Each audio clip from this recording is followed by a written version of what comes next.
हमने हिंदी कहानियाँ करी, सारी कहानियाँ कर ली। अब इनमें से क्वेश्चन कैसे पूछे जाते हैं, क्वेश्चन उसमें मेन कैरेक्टर क्या है, उसमें मेन बातें क्या हुई हैं, उन चीज़ों से क्वेश्चन पूछे जाते हैं पेपर के अंदर, नेट के अंदर। तो अब हम करेंगे कि उसमें इंपॉर्टेंट कौन सी कहानी में क्या इंपॉर्टेंट है, कैसे क्वेश्चन आ सकता है। तो एक एक करके हम सारी कहानी शॉर्ट में करते हैं, उनमें क्या क्या इंपॉर्टेंट कैरेक्टर है, क्या क्या इंपॉर्टेंट घटनाएं उन कहानियों के अंदर घटी है। तो सबसे पहले है बंग महिला की कहानी। इन्होंने 2 कहानी लिखी थी, चंद्रदेव से मेरी बातें और दुलाई वाली। आज हम इन दोनों कहानी के बारे में पढ़ेंगे।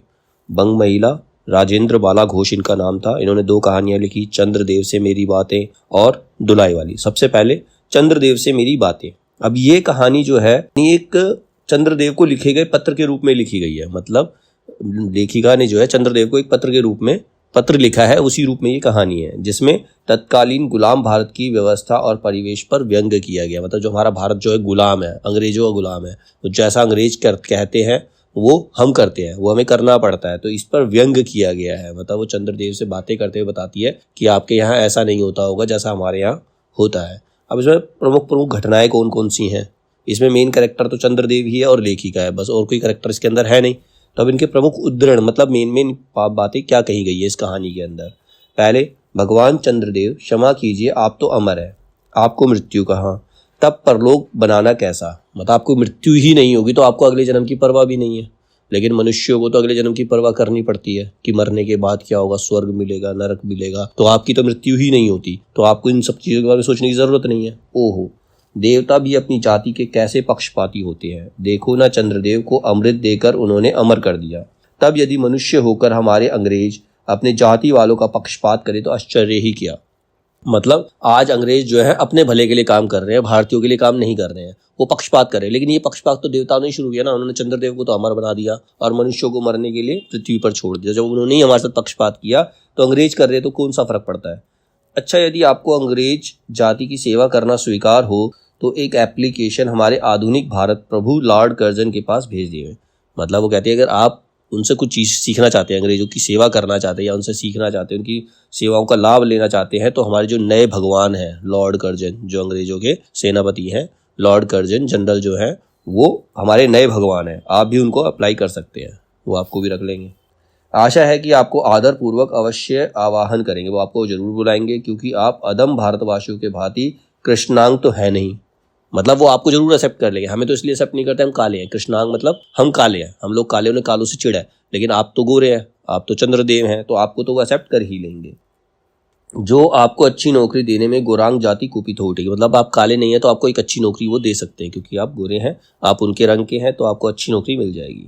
तो एक तो ये इंपॉर्टेंट बात, इसके अंदर बहुत बड़ा व्यंग्य किया गया था। दूसरा, लॉर्ड कर्जन को कमीशन और मिशन दोनों ही अत्यंत प्रिय है। लॉर्ड कर्जन जो उस समय यहाँ का नायक था, जो यहाँ का नेता था, मतलब यहाँ का राजा था एक तरह से लॉर्ड कर्जन, तो उसको कमीशन और मिशन दोनों ही प्रिय है।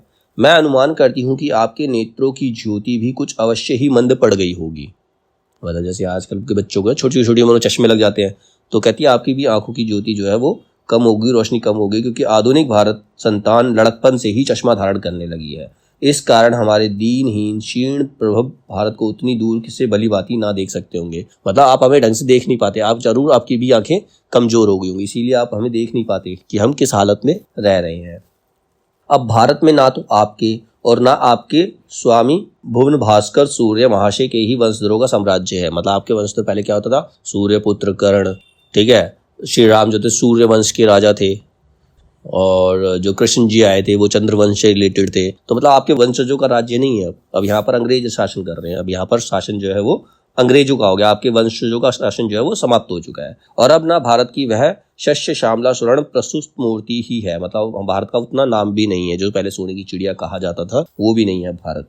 अब तो आप लोगों के अज्ञात एक अन्य द्वीपवासी परम शक्तिमान गौरांग महाप्रभु इस सुविशाल भारतवर्ष का राज वैभव भोग रहे हैं। मतलब ये जो पूरा भारतवर्ष है इसका सारा वैभव जो ले रहे हैं वो अंग्रेज ले रहे हैं। किसी द्वीप से आए हुए लोग हैं, वो किसी दूसरे द्वीप से आए लोग हैं जो हमारे ऊपर शासन कर रहे हैं।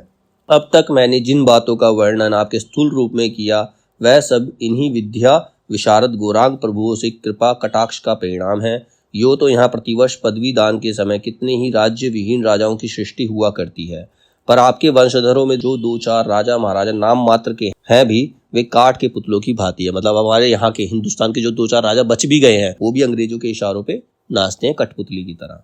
जैसे उनके रक्षक नचाते हैं वैसे ही वे नाचते हैं। वे इतनी भी जानकारी नहीं रखते कि उनके राज्य में क्या हो रहा है, उनकी प्रजा दुखी है या सुखी है, उन्हें उससे कोई मतलब नहीं है। उन्हें सिर्फ अपने ऐशो आराम से मतलब है। जैसा अंग्रेज कहते हैं वैसा वो करते हैं। तो यहाँ पर इस पूरी कहानी के अंदर ये व्यंग किया गया है कि भारत देश कहाँ से कहाँ पहुंच गया, भारत देश की क्या प्रतिभा थी, भारतवर्ष कितना महान था, उसकी पूरी महानता खत्म हो चुकी है। दूसरे देश से आके लोग हम पर राज कर रहे हैं और ये सब हो रहा है और हमारे यहाँ के राजा भी उनके इशारों पर नाच रहे हैं। तो ये पूरी कहानी में बताया गया था। यही मेन इंपॉर्टेंट चीज है इसके अंदर। और इसके अंदर कैरेक्टर तो सिर्फ एक लेखिका है और दूसरा वो चंद्रदेव की बातें कर रही है, चंद्रदेव से। और अगर ज्यादा से ज्यादा है तो इसमें एक लॉर्ड कर्जन का नाम लिया गया है जो अंग्रेजों का नेता था, लॉर्ड कर्जन का ही नाम लिया गया है। तो यही इंपॉर्टेंट है इसके अंदर, ठीक है।